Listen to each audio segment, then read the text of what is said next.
Hello, everyone, and welcome to this week's episode of Film Etc., the only movie review podcast you need in life. My name is Mike Webb. I'll be your host, and this week is kind of a different week. There are some new releases that came out this week, but I just didn't seem interested in seeing them.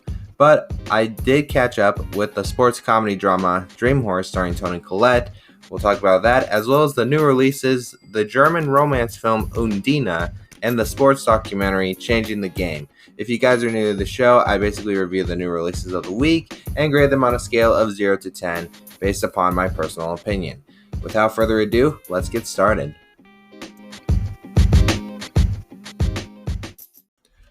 Just to give you all a bit of a heads up, I am a man who's diagnosed with autism. I'm not well versed in conversation that much, so you may hear my words jumble up a bit here and there.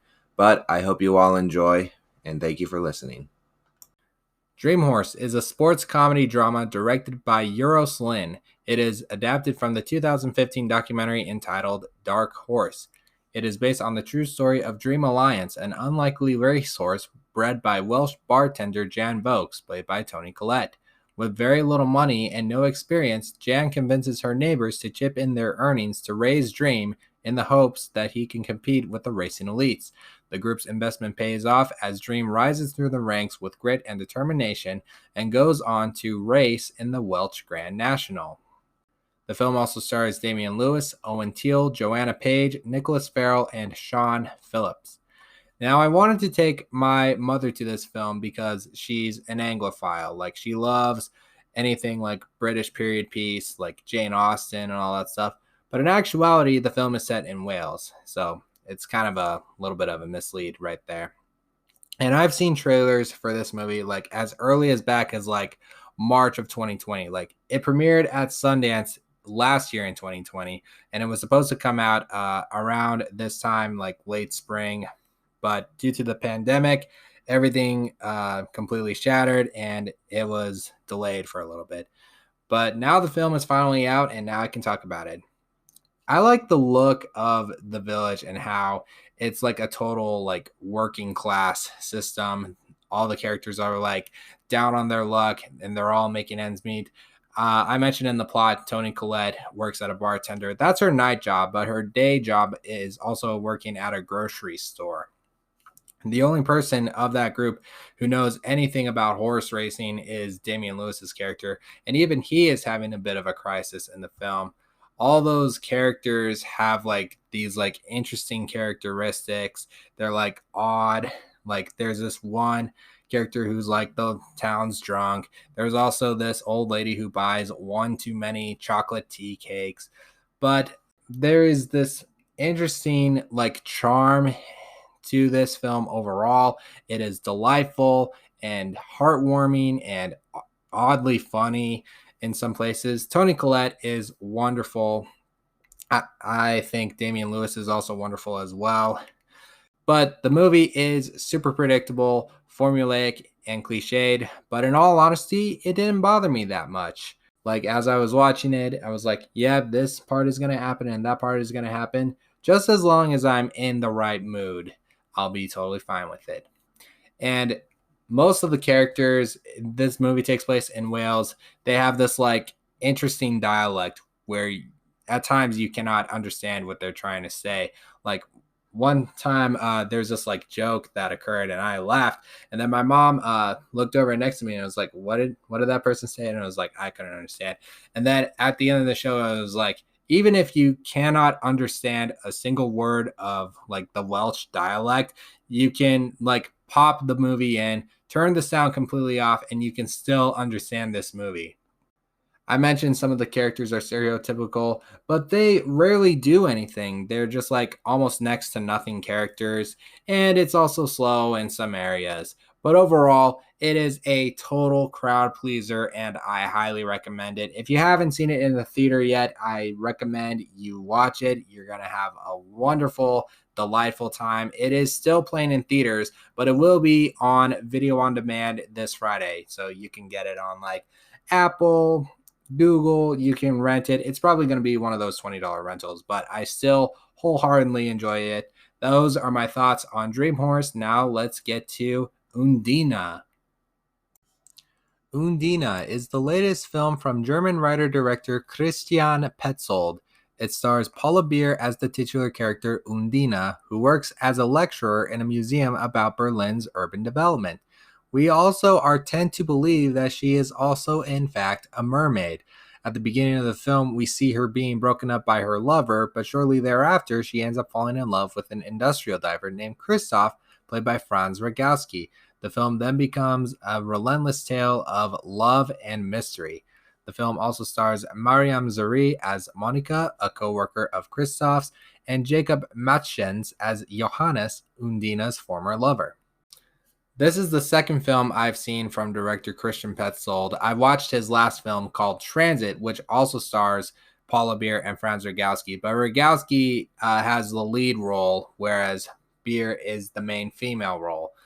That film plays out like a modern day version of Casablanca, and it's really, really good. It's beautiful. I like the romance involved. I still need to see his film Phoenix, which takes place around during World War II. A lot of people have considered that one to be his best work. To put it this way, I think of this movie as an odd and, no pun intended, fish out of water romance. There's a scene early on in the film where Paula Beer's character looks at an aquarium inside the cafe and she hears like strange noises, and we think we're tend to believe that is she hearing things? Like, are we going into this woman's head? And then we are then introduced to Franz Rogowski's character, and he wants to like compliment her on being a good lecturer about Berlin's urban development. And then they make noise from like some silverware, and then because it carried like a loud echo or something like that, it just like shatters the aquarium, and like they're all wet, and then they're like laying on the floor, and then you can see Rogowski is like taking bits of shattered glass off of her body, and then all of a sudden you see this relationship blossom over time. I think Paula Beer in this movie is astonishing. She won the Berlin Film Festival Silver Bear Award for Best Actress. Like, she has this like almost stoic personality. Like, she's not afraid to like be in pain or just like heartfelt in general, while at the same time she's in love with Franz Rogowski's character. And like Transit, both Paula Beer and Rogowski have wonderful chemistry overall. There's a scene where she's trying to recite another lecture for another part of the museum where she's working at, and she and him are like trying to talk it over, and she thinks like this is terrible, and we're just like, well, why don't you try and recite it for me? And then she starts reciting for it, and the way that she is lecturing to him about this place, he replies back saying, "You're clever about this. You think of clever things."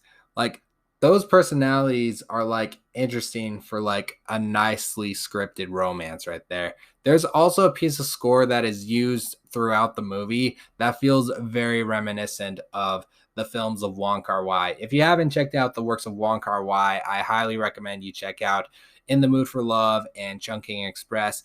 I mentioned that we are tend to believe that Paula Beer's character in the film is a mermaid because the film is also trying to be this dark fantasy, but there's like very little elements of fantasy in general. It plays out more like a modern day like a fable, if I were to call it that.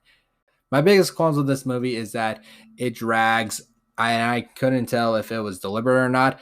And it's kind of, it feels like it's long, like it feels like a 2-hour movie, but in actuality, it's only 90 minutes.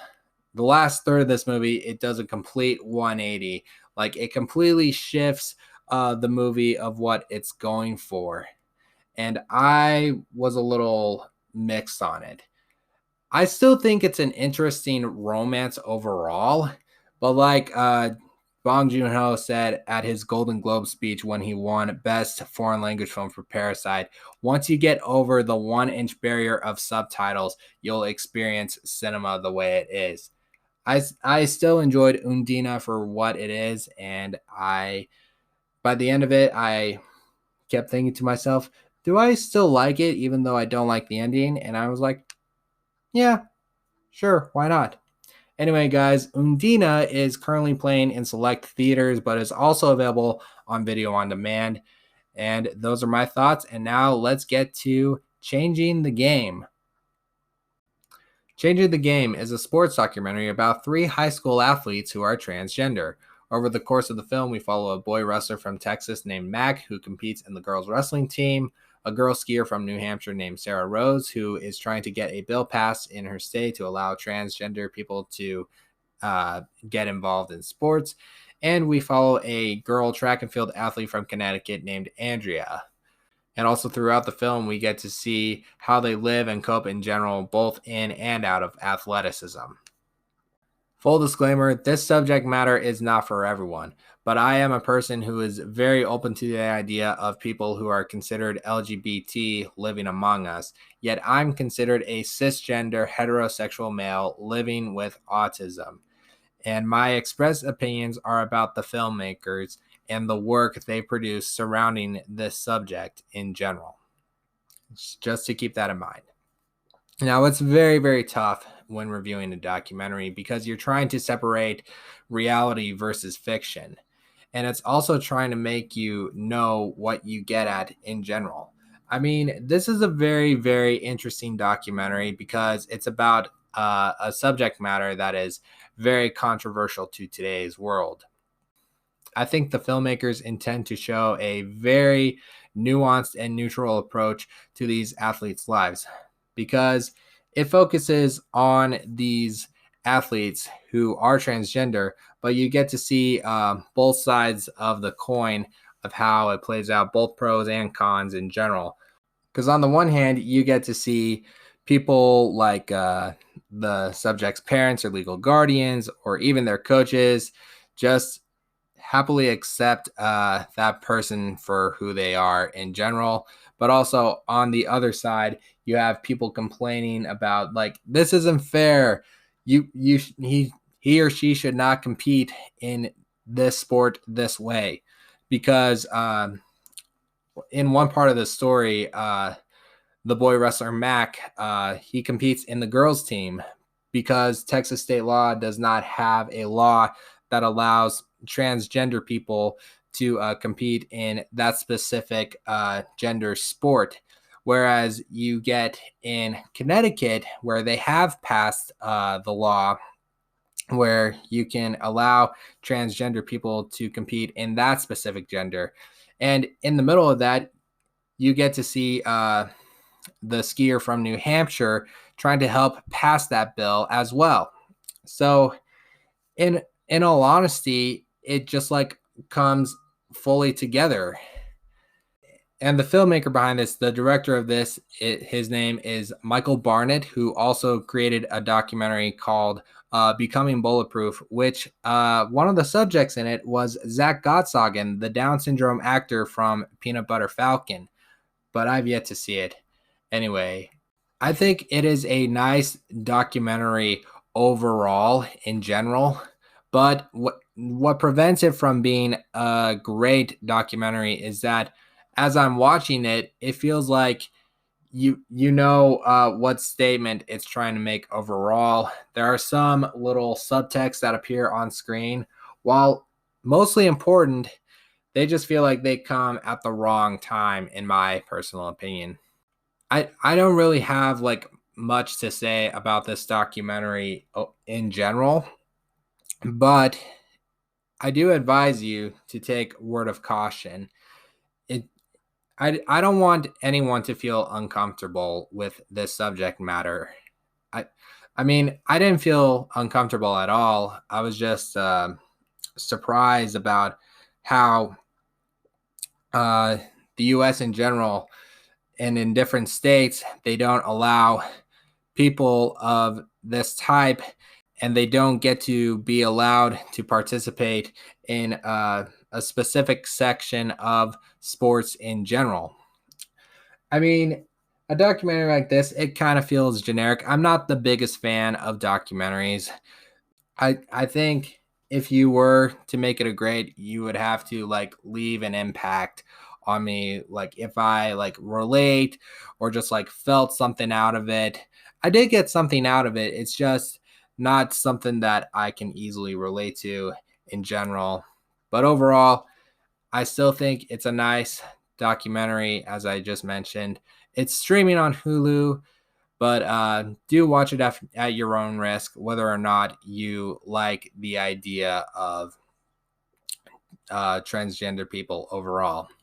Anyway, guys, those are my thoughts on Changing the Game. So now let's wrap this up and call it a day. And now the German romance Undine. I would give it a 7 out of 10. It kind of derailed my chances of giving it a higher grade because of the last third of the film.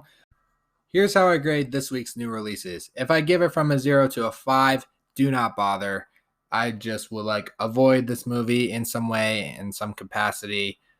But if it's like a movie that's oddly bad in general, like Cats, I would recommend you go out and watch it, I guess. I don't know. But anyway, 0 to 5, don't bother. If I give it somewhere between a 5.1 to a 5.9, I would say it's average, middle of the pack, middle of the road, just subpar.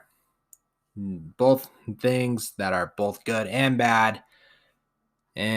Whatever. 6 to 6.9. It was like, it's fine to like, it's decent in general.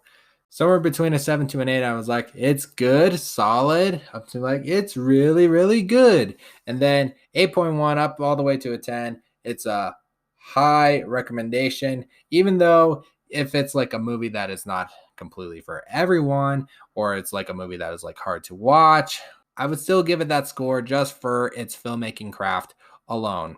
All the movies this week, they're around the 7 to 7.9 range. Let's start off with Changing the Game. I would probably give it like a 7.3 out of 10. Again, the subject matter could be iffy to some people overall.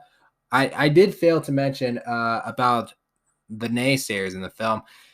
At least I read a review beforehand that it does not like show like both sides of people who are calling BS about this shouldn't happen to trans people and sports in general. And I was like, oh no, I got enough in general. I don't want this documentary to be like too infuriating to me that I just wouldn't like wholeheartedly recommend it overall. But I still think it's a solid film. It's not rated, but it's definitely PG-13. That and Transit, if you haven't checked those movies out. And then Dream Horse, also a solid 7 out of 10. Again, it was predictable and cliched, but I still had a fun time watching it. Anyway, guys, those are the new releases of the week.